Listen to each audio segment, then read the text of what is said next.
I'm Shahar Azani, and in the news, Hezbollah's recent provocations on Israel's northern border. Is a confrontation looming in the horizon? And what will Israel do next? Joining us all the way from northern Israel is our good friend, Lieutenant Colonel Reserve Sarit Zehavi. She is the founder and CEO of the Alma Research and Education Center and one of Israel's leading experts in this field.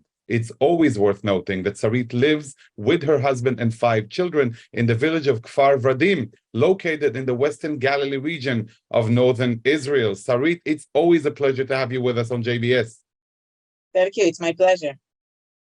So let's first, for the sake of our viewers who may not have followed, events in the recent, month or so, what were those recent provocations by Hezbollah on Israel's northern border? First, I must say it's not exactly provocations. Launching rockets to Israel, 36 of them, it's not provocation. Sending a terrorist to explode in Israel, it's not a provocation. Launching an anti-tank missile, endangering IDF soldiers towards a town, it's not a provocation. All of these are terrorist attacks. Around that, we can see crossing of the blue line, stealing a camera, a lot of frictions between IDF and Hezbollah military operatives or Lebanese army soldiers, climbing on the fence, putting their flags on the fence, creating damages to the barrier between Lebanon and Israel. These are provocations, but you understand that something here is happening, that it's more than just provocations. The word the framing should be completely different. Remind us, please, Sarit, the missiles you were referring to, launching of 36 missiles into Israel, took place when? Last Passover. Actually, above my home. I'm speaking to you from my bomb shelter at home, 2 square meters at home. And last Passover, I had many guests here. It was a holiday, and we were celebrating the holiday. And everything was happening in the sky just above us. And I couldn't have 30 people in the shelter because it's too small. So we just continue eating and film the interceptions of the rockets, and thank God for Iron Dome, Yeah, but so we're not talking here about something that's happening only in the last month or two. Exactly, and I think this is also something that is important to clarify. The change of policy of Hezbollah happened around a year and a half ago when I started to see them on the border in a way that I didn't see them since 2006. So, officers and soldiers that served in the Israeli-Lebanese border before 2006, before the previous war between Israel and Hezbollah, when they come to the border now, they tell me, Sarit, what's the news? This is the reality. This is how we used to see Hezbollah on the border. But after 2006, things have changed, and Hezbollah tried to conceal its activity in South Lebanon.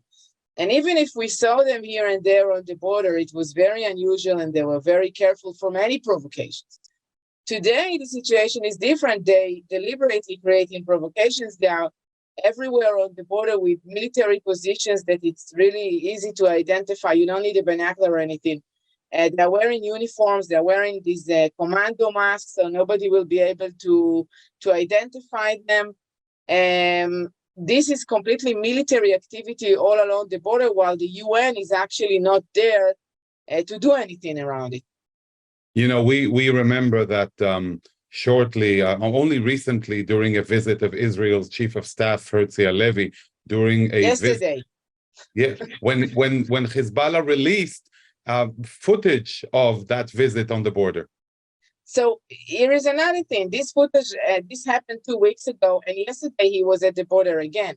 So I don't remember a visit of the High Chief of Staff, 2 visits in 2 weeks. This is something that I did. I really don't remember that happened in recent years. Right. In your opinion, and you are the most expert opinion anybody could have on the topic, do you think that Hezbollah is edging for an armed confrontation with Israel? Look, there are all the time, even inside Alma Center, debates of what exactly Hezbollah wants, what's exactly the goal. And I want to divide it to confrontation, to the question around confrontation or war, and to the question around achievements, achievements on the border, achievements for Lebanon. This is very important because when we speak about, in general, whether Hezbollah is interested in what kind of conflict is interested, there are two options here, and it's really difficult to evaluate. One option is that it is interested in war because that way maybe more money will come to Lebanon, maybe the Israeli military efforts will go towards Lebanon rather than towards Iran. Maybe because it needs to justify its existence for its own military operatives that, ended the war in Syria. They're not in Syria anymore in the past few years, and no excuses anymore not to do anything and just to patrol on the border. And this is in very brief, okay? On the other hand, maybe Hezbollah evaluates that Israel is not going to retaliate with extreme measures and going to war for all these testing the water provocations and terrorist attacks. So why not try more and more? And we actually see an escalation in the activity of Hezbollah, including the tents that were positioned south to the blue line a few months ago, and IDF didn't take them off. They're still, one of them at least is still there. So this is one issue. Explain that to us for a minute, Sarit. The whole issue with the tents. So Hezbollah ventures into Israeli territory, builds those two tents, teasing Israel, and Israel does not respond?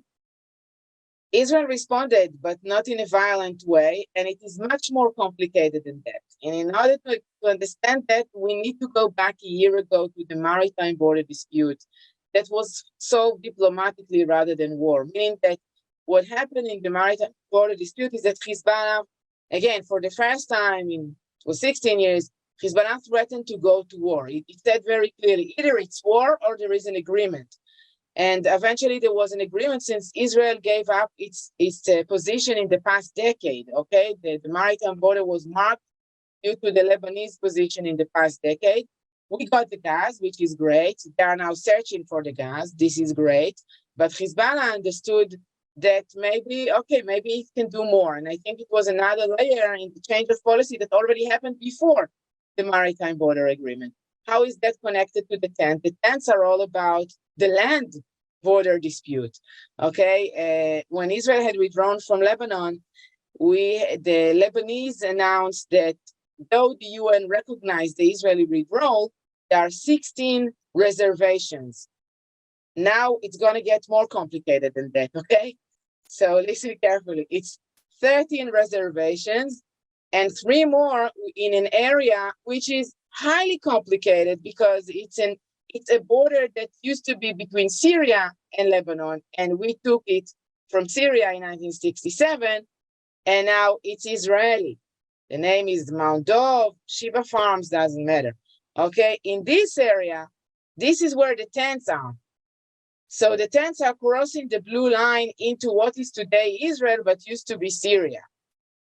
Okay, now in the eyes, when we had withdrawn and the UN marked the border, Hezbollah came and said, no, this was not Syrian area that Israel took. It's Lebanese area that Israel took. Okay, so is it a Lebanese-Syrian conflict?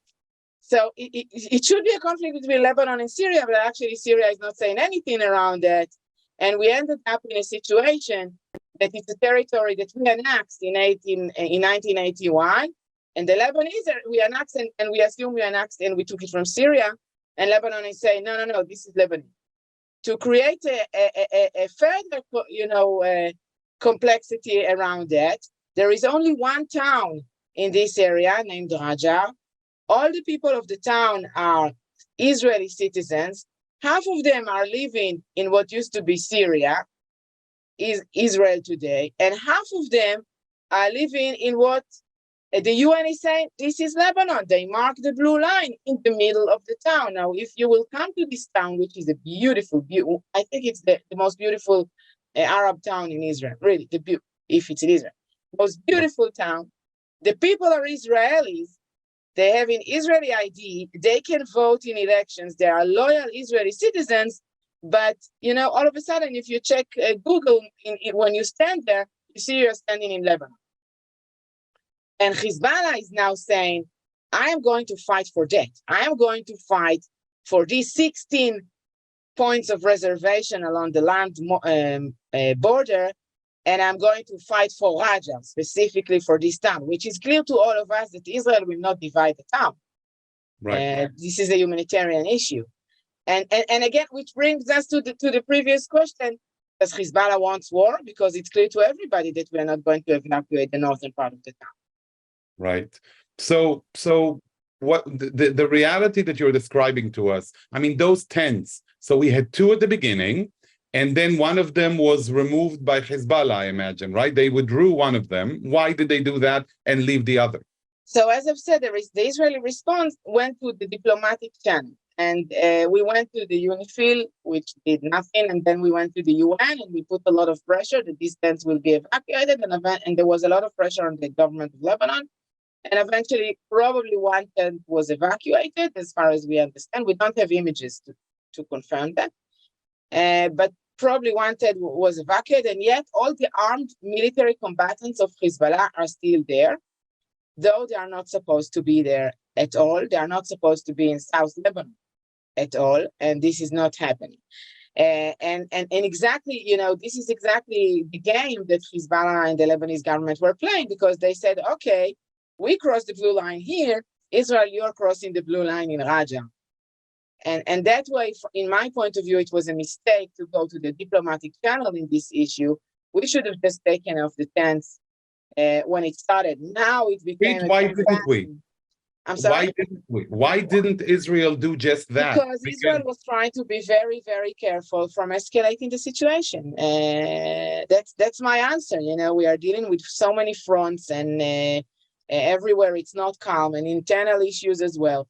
So Israel was trying to be very careful not to get into any escalation. We made it very clear for everybody that Israel is not interested in any war, any escalation.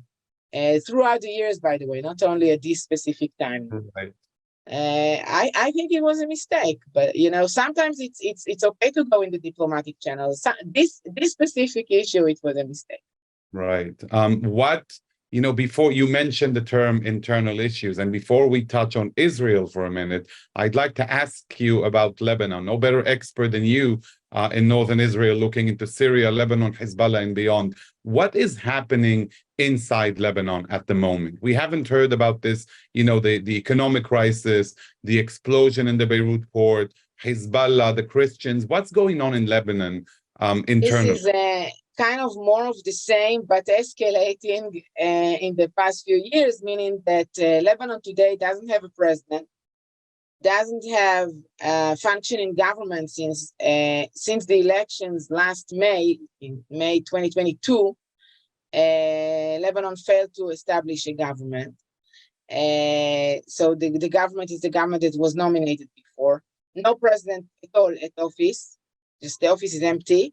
And there are negotiations to nominate a president. It's like in Israel, the president should be nominated by the parliament, but there is no consensus around that. The head of the economic system of the banks just resigned after he was charged in corruption, and he's wanted in Europe by the Interpol. So he's a corrupted man, stole a lot of money from the Lebanese. Everybody market in cash in Lebanon. Everybody who can is leaving Lebanon. The Lebanese are actually living with the money they get from their brothers and sisters in the diaspora, and the Lebanese diaspora outside of Lebanon. It feels like collapse. It is a collapse in the past 2-3 years, and it's just getting worse every day. And since now this person resigned, Riyad Salame resigned, I think the head of the banks system, this is also a problem, because the financial system is not functioning. And how is Lebanon going to market with other countries? How is Lebanon going to get, import medications, oil from other countries? All these questions are now open questions, and we don't know exactly how this is going to work. It's the Middle East. I believe that they will find some answers, but it's not solutions. It will not bring the solution to the economic, to the Lebanese economy. But I'm trying to create here a complex picture because the situation is really, really bad, but I cannot say it's Africa. So let me ask you the immediate question. In the face of such internal fracture within Lebanon, we remember that one of the accusations against Hezbollah in 2006 were, that the devastation they brought on Lebanon. So in its current state, the fragility of the state, is that something that may prevent a war or may be a catalyst for a potential confrontation? If Hezbollah wants war, I'm not sure what can prevent the war. If Iran wants war, I'm not sure what can prevent the war. Okay. So the dire situation in which Lebanon is in plays no role. No, it plays a role, but it plays the role as long as it goes with the interest of Hezbollah. So if Hezbollah believes that going to war for the land border dispute, for example, okay, which is something that can bring the Lebanese together to a consensus, and after this war, more money will get into Lebanon, I think this is something that for them, in their point of view, worth trying. Maybe they're mistaken. Okay, maybe the Europeans will tell them, no, you initiate it. I truly don't know. But again, in the eyes of Hezbollah, if Hezbollah will believe that the IMF will open its pocket and give the money to the Lebanese that now it is not giving them because the Lebanese system is not functioning. If Hezbollah will believe that this situation will change, it has nothing to lose. And I'll add another component to this equation, which is the gas. I've said that we are taking the gas out of the water. In the Lebanese side, we don't know whether there is gas in the water. And the gas rig will arrive in the middle of August. We are waiting, and it will take around 2 to 3 months to understand what's there. So what if there is nothing there? What if there is something there? These questions definitely influence the question of war, but I'm saying influence. I'm not saying will determine, because again, there are more interests in this, which are internal interests of Hezbollah itself, as I've said, to justify its existence. There are interests of the Iranians. The fact that the Iranians are gaining more self-confidence in the Middle East, and the fact that they won in Yemen and they won in Syria. Won, by the way, it's not, again, don't go to black or white. One, it means that they are there, that the rebels in Yemen preserve their own territory. It means that in Syria, there is kind of a status quo of sharing of influence between Russia and Iran, and in some areas, Turkey, and some areas, a small area, United States. But the bottom line is that the Iranians are establishing their presence in the Middle East, and this definitely contributes to their self-confidence to open more fronts against Israel and to at least to escalate the situation on the Israeli-Lebanese border, for example. I have to ask you about Iran's brazen activities in the Middle East, just pursuant to what you just mentioned. We know that Iran has Lebanon on a stranglehold through its proxy, Hezbollah. Do you expect, due to rising Iranian self-confidence, that at some point Iran may come out in the open and declare its control of Lebanon, rather than playing a game as if Lebanon is some sort of an independent state? No, I don't think. Why should they? Hezbollah may come and say, by the way, this is another motivation to take over Lebanon and distribute the Islamic Revolution. So that way Hezbollah will take over Lebanon. This is a scenario that is more makes more sense than a scenario that the Iranians themselves will say we control Lebanon. But I want to say something about the Iranians. We published yesterday a report about the Iranian involvement in Syria and what we have shown. I was about that. But before you touch upon this, I want to touch on the report. Just one more question on the internal issue. How much do you think the recent strife within Israel, the political battle being waged within Israel, affects the situation? So you see, we have been talking for quite a while now, and I didn't even mention that. And you can understand that in my point of view, it's a component, but it's not the main component. And it's very important to understand, first and foremost, because if we look at the reality, the change of policy of Hezbollah didn't happen now. It happened before. It happened during the previous government, and it has nothing to do with the previous government. Right. Very important to note. Yes, like you mentioned with the missiles before. Yeah, the missiles were in March, but the presence of Hezbollah on the borderline, as I've said, I saw them a year and a half ago. The change, if we're trying to look at the timeline, the change happened a year and a half ago before the signing of the maritime border dispute. Now, the maritime border agreement was a bad message, but there weren't too many options. Okay, we needed to take the gas out. We needed to send a message to the companies, to the oil and gas companies, that they can get the gas out safely. This was very important to our economy. We had to deliver a different message to Hezbollah. And here I want to say something about this psychological warfare. So the protest in Israel, or the, legislation, this internal crisis in Israel, okay, is used for the propaganda. It's a very good fuel for the propaganda of Hezbollah, for the propaganda of the Iranians, no doubt around that. Is it the reason why Hezbollah is changing its policy? I cannot say that, because the policy was changed earlier than that. Right. Okay. The perspective, the complexities you're giving us are incredibly important, because people tend to look at things through, black and white. And no one better than you, Sarit, to give us all these different shades of gray and beyond. So to complex further the topics at hand, I want to relate to what you just mentioned, the report that you published yesterday about the Scientific Studies and Research Center in Syria, the weapons in Syria. Talk to us a little bit about that center, Iran, and how it complicates things further for all of us and all of our viewers. So throughout the years, we try to follow the Iranian involvement in Syria, and by the way, also to compare it to Lebanon. And we try to understand where are the fields of this Iranian involvement.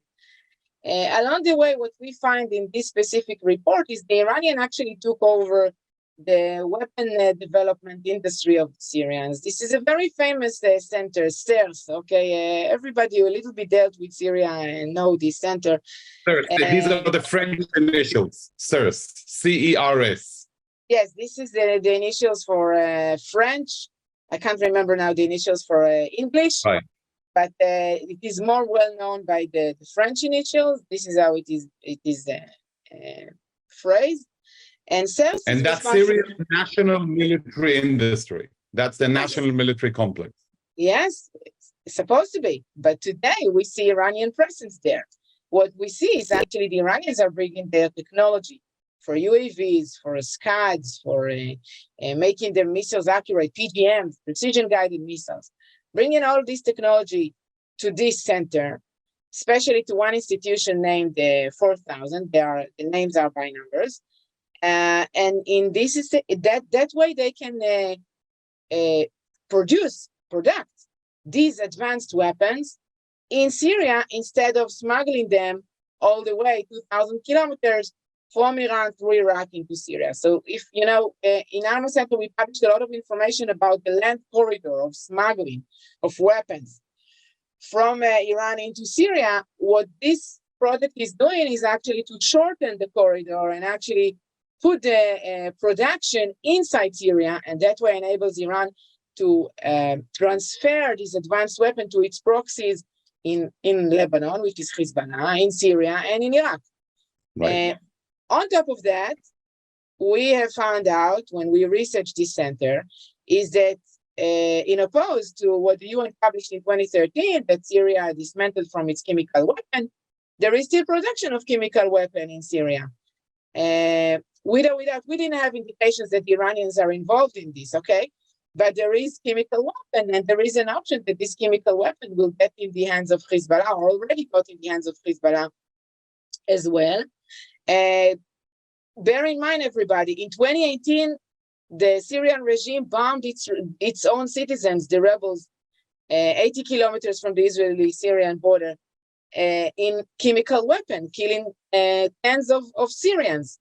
So before it is a risk to Israelis, it is a great danger to the Syrians themselves. And actually, it is it's, you know, what Iran is doing in CERS, and CERS, its production itself, it's a global danger, because we already seen these weapons get into Ukraine, these weapons getting to Venezuela. What if now the production of these weapons in Syria shortened the corridor for the Russians and not only for the Iranians? I'm bringing a question. I truly don't have the information, but you know, when I see the Russians are attacking more and more, you talked about provocations, more and more provocations of the Russians against American forces inside Syria, and I see the production and I see the collaboration between Iran and Russia. This makes me ask even more questions than there were what was written in our report.